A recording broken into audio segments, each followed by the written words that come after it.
एक बार की बात है।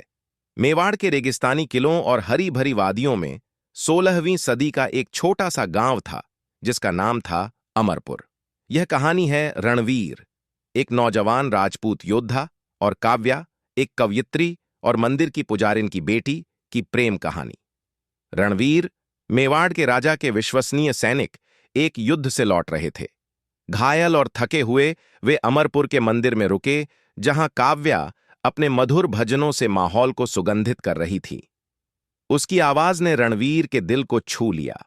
काव्या ने उनकी घायल बांह देखकर मरहम लगाया और उनकी बातों में खो गई। दिन बीतने लगे और रणवीर हर बहाने से मंदिर आने लगे। काव्या अपनी कविताओं में रणवीर की वीरता और सौम्यता को बुनने लगी।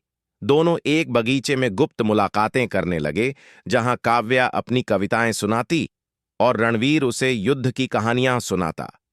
लेकिन काव्या का परिवार उनकी शादी एक अमीर व्यापारी से तय करना चाहता था। जब गांव वालों को उनके प्रेम की भनक लगी तो हंगामा मच गया।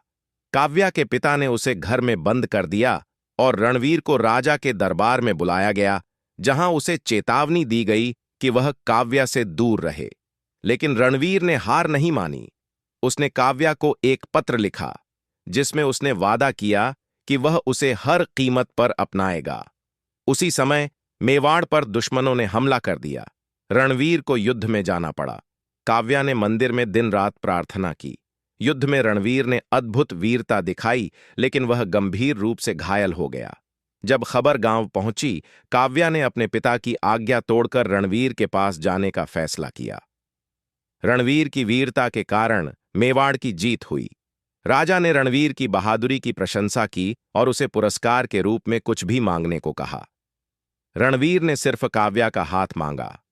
राजा ने उनकी प्रेम कहानी सुनकर उनकी शादी को मंजूरी दी।